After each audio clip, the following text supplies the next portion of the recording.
10 things you'll learn in the first 20,000 miles of sailing. Here we are in Asia, family of 4 starting off. Knowing nothing about boats or sailing. So who are we? If you're just joining our channel, we are a family of 4. I'm Megan, this is Nate, our 2 kids, Kyron and Eiley.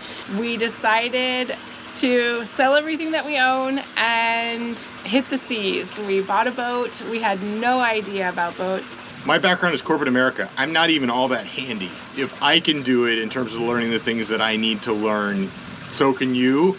It's just attitude and effort. Yeah. You have to have those things. You have to be willing to get your hands dirty, but you can do it. We have been sailing now off the dock for 2 years.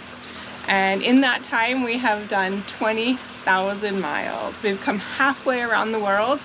And I still have to pinch myself. Is this really our story? Have we really done this? But yes, we did. We trusted ourselves, we trusted our boat. And if you haven't done so already, take the time and go back to video number 1. Watch us from the beginning. You'll get a lot of laughs. We really bumbled and fumbled around. Come quite a long way. We want to break down 10 things for you, 20,000 miles in. We did one of these 2,000 miles in. It feels like a long time ago and not that long ago at all. So go back and watch that if you haven't. What we started that one with, the only repeat, and I have to start every list with this, it is not about sailing. We've done 20,000 miles, but if you're a weekend sailor in your bay back home, you are probably a better sailor than we are. We put the sails up and sometimes 1,000 miles go by between us touching a sheet. What it is about is keeping your boat running, moving, changing a transmission in Tonga, changing a starter in Indonesia, changing your water maker motor in Panama. That's what it's about. That's what keeps you moving. That is what allows you to get 20,000 miles in. Not that extra half a knot you're going to get by really skillfully trimming the sail. There's a lot of data available these days. It's, I would say, easier than the old salts had it 30, 40, 50 years ago, but the data is not perfect. And I'm going to give, there's 3 different categories here. I'm going to give 3 different examples. One is weather. The weather forecasts are so much better. You've got a variety of weather forecasts, all kinds of things that they're going to tell you about, and they're usually pretty good. It used to be, you know, books were written, Lynn and Larry Pardee, storm tactics, like you just set out and you had to deal with whatever you got. Now, more or less, you pick your weather window and you go. There's still the old salts out there. We ran into an old sailor in Beverage Reef in the middle of the middlest of the Pacific that you can get. He was going to sail to Tonga in a few days. A fellow cruiser came by with a weather forecast for him. He didn't even want it. That's the old school. The new school is you pick your window, you go. But the weather is still the weather. It's not always right. We were coming into Beverage Reef, actually, little to no wind. Had all kinds of sail up, full main jib. We even had the spinnaker up at one point, trying to get there before dark. No wind at all, and then boom, we got hit with a squall, 40 to 50 knot gusts, stuck with the main all the way up. So again, the lesson here with all 3 of these is that the data is good until it's not, and you got to be ready for it not to be good. Yeah, and that was a situation where we had looked at all the different predictions. Different models. Yeah, and I think there was one that showed that there might be a front coming in. All the rest looked like just beautiful champagne sailing. And so you just don't know. And the opposite happens sometimes too, where it looks like it's gonna be stormy and it's not. But it does make our lives a lot easier with all these predictions and models out there. It's a lot easier, and the shorter you go, the more confident you can be. But the lesson here is you still gotta be ready. Yeah. You still gotta be able to handle it. You still gotta be able to get those reefs in adverse conditions, because it's gonna happen. If you're out here long enough, you're gonna get caught in something you didn't intend to get caught in, and you're gonna have to deal with it. Yeah. Another one where the data has gotten so much better is charts. I was amazed in the Bahamas. I thought we would be in constant uncertainty. There's all kinds of shallow waters out there. There's all kinds of bommies out there. The Bahamas are so well charted. I'm sure it's not perfect, but man, it feels like you could go through there with your eyes closed just looking at the charts. There's still a lot of the world where that's not the case. We learned this the hard way in Tonga. We hit a Bami. It was in a spot where the boat had been 3 times before. We were going through for the 4th time. The chart looked okay. We were almost right on our track, and we hit a Bami. And you know what? We were cavalier about it. We had poor visibility. It was overcast. Thought it'd be fine. Trusted the chart and our track too much. There's no substitute for your eyes, so it's the same lesson here. The data's gotten so much better, but you still got to be ready. You're still gonna, if you're out here long enough, you're gonna find yourself in a situation where there's no substitute for the old school visibility. There's 2 types of sailors, they say. Those that have run aground and those who have lied about it. And there are. You get out here at this point, people have got stories about touching bottom. Fortunately, nobody brings it up, but if you do, everybody kind of pipes up, oh yeah, we touched there too. Oh yeah, we run aground. Even on the boat, tank gauges. We ran out of fuel, and it's because I had a faulty tank gauge and I didn't know it. And so the lesson there is I was putting too much faith in what gauge was showing me without having that common sense of, hold on, I've run this engine for a long time and it's still showing 50%. And we ran out of fuel. We got hit. A number of things happened to us. This is coming from Colombia to Panama. We had a strong current into us that we weren't expecting, which is also our fault for not knowing that. One thing that's become very clear to me is that our boat is our home, but it is not our house. When we first bought Scout, I really wanted and tried to make her feel like a home, like a house, like a land house. After sailing for 20,000 miles on her, it has become very clear to me that she is a mode of transportation. She is our home. We love her. Our heart is there, but she is not a house. Things fall off the walls, things break in big seas because things are falling on them, or they're falling off shelves or off counters.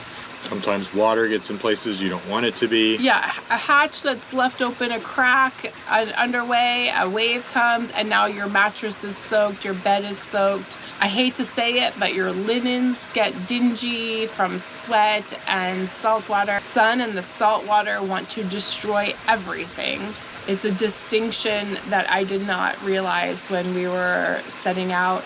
So if you've made it this far into the video, we're doing something to keep your attention.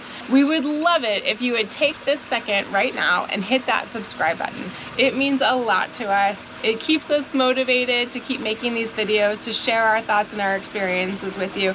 Hit that subscribe button. Yeah. We're sharing some of our learnings from the first half of the world. We're going to do the second half. Come along with us. Yeah. Lots of exciting stuff ahead. We have so many adventures still to come. Independence is living within your power supply. If you want to get out there and really get out there, you got to be living off grid, and to live off grid, you have to use less power than you generate. There are boats that do that by running their generator a lot. We are not one of those. We almost never do that. You saw in Grenada, we added a solar arch over our dinghy. We have a good amount of solar and are relatively conservative in our power usage. Just like the old adage of financial independence is spending less than you make, well, cruising independence is using less power than you generate. We've been around boats who a couple of cloudy days, and they're really looking for the nearest marina, and that's not a way to really live off grid and get out there. Yeah, that's true. It makes you, it makes everybody a little bit on edge and frustrated on those boats. We've definitely seen that. When we first got out here, it took us a little while to start meeting other boats. But then you get in the right WhatsApp groups, you get in the right network, and there is absolutely a network out here for you if you want it, not just in the Caribbean, in the Pacific and beyond. So if community is important to you, whether you have kids or not, you will be able to find that. With a sailboat, one of the main selling points is that you can go wherever you want to, right? You point in any direction, and you can do that. You can set your own agenda, you can set your own itinerary. It's amazing. So both those things are true. You can have a community, you can set your own destination, you can set your own timeline. It's really hard to do both. If you want to have that community around you, you're gonna have to make compromises in where you go when. And if what's really important to you is where you go when, it's gonna be hard to keep that rich community around you because you're gonna be hopping at a different pace than the other boats around you are hopping.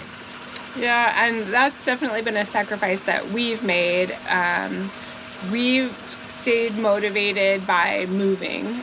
With that, we've had to say goodbye to a lot of good friends, and we've seen a lot of the world, and we wouldn't trade it for anything, but we really, we do miss the community. If you're thinking about getting out here, I would buy a boat from a cruiser. There's so many benefits to knowing that the boat has been out there and done it before. It's just comforting to me. We're on the other side of the world and I see the tracks of where this boat has been before, and it gives me comfort in Scout that she can do it. She's done it before, she can do it again. And then if you get like we did, a cruiser who you stay in touch with, the prior owner has just been invaluable to us. That's really bonus points if you can find a situation like that. But I don't think it's all that unique where cruisers have a passion about this and they'll help you out. Yeah, definitely. That is a huge learning for me. I had no idea when we were looking for boats that was even something to consider. I mean, I knew that, you know, people say, oh, ex-charter boats or blue water cruising boats, but it really is a huge. From all the spares that we had on board when we set out, which was just over the top and amazing and kept us going in times where we would have been stuck for a while waiting for a part. Like that time when we lost our transmission and, oh, by the way, we just had a spare. I would buy a boat from a cruiser if at all possible. In the beginning of our journey, I was constantly comparing Scout to other boats, comparing our experience to other sailors. I had a lot of boat envy. That boat can go faster, that boat has nicer sails, that boat's bigger or smaller or sleeker or faster, prettier, shinier, whatever it was. And I now realize that it's not about what your boat looks like or how fast your boat can go. It's about being out here, having the family experience, being together and doing the journeying, seeing the seeing, being in the places and really truly appreciating where you are and the experience that you're having. Buying the boat that we bought, she's old, she's overbuilt, she's a tank, she can go far, she has gone far. That is more important to me today. It's very different than it was 20,000 miles ago. Captain Ron was right. If something's going to happen, it's going to happen out there.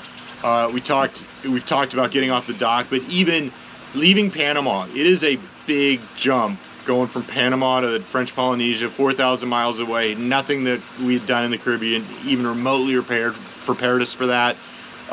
We had people say that you are not ready. We were planning on and did do that all alone without any buddy boats or any kind of a fleet with us. And you just have to do it. You have to trust yourself. You have to trust your boat. Yeah, that's right. So when we did our video on the things that you'll learn in your first 2,000 miles, it's a lot about getting off the dock. It's a huge leap. So scary. Crossing your first ocean is very comfortable. You really have to have a lot of faith and you just have to dive in head first. Yeah, there's going to be a lot of naysayers out there on your first time, and Nate's right. Our longest passage up into that point, I think, was 5 days. So there's no baby steps that are leading you up to doing that. You really just have to jump in and trust. Sailing has a shelf life. Cruising has a shelf life. People get burnt out, people run out of money, people lose their bliss, they lose their motivation, the boat breaks, you get into a scary situation and then you just have this negative voice in the back of your head for whatever reason. We have met so many cruisers that have stopped cruising after a year or 2 or 3. Boat life wears you down. And if you don't know what your motivation is, if you've lost your motivation, it's going to end up being that the downs pull you down and the highs are not capable of surpassing the low of the lows. This is a wonderful lifestyle. There are so many great things about it, but it's hard. Do not take that for granted. And one of the things that's been really important for Nate and I along this journey is discovering what motivates us. Where this really hit home for me was French Polynesia, where there would be boats there that were going to do a year or even 2 and hit all kinds of different places in French Polynesia, and then that was it. That was their cruising window. And that's awesome. That's great. But that was where I had the realization that, like, I'm not going to worry about missing out, because when I have the talk with them, it's like, no, I'm not going to get to these other 24 atolls that you're going to get to. And those places are amazing, but they aren't going to get to, you name it, Tonga, Thailand, etc. And we are. And again, it's not a better or worse thing. It's just, you got to figure out what works for you. It's our true north. Our compass is pointing on circumnavigation, on seeing as much as we can before our kitty runs out, or before our motivation and our lows get too low and we just can't surpass it. So that's keeping us motivated and keeping us going. Thanks so much for watching this video. If you've stuck around to the end and you still have not subscribed, take this moment and do it right now. Please, we beg you. We're so glad that you're here sharing this journey with us. We hope that you've gotten at least something valuable out of this talk.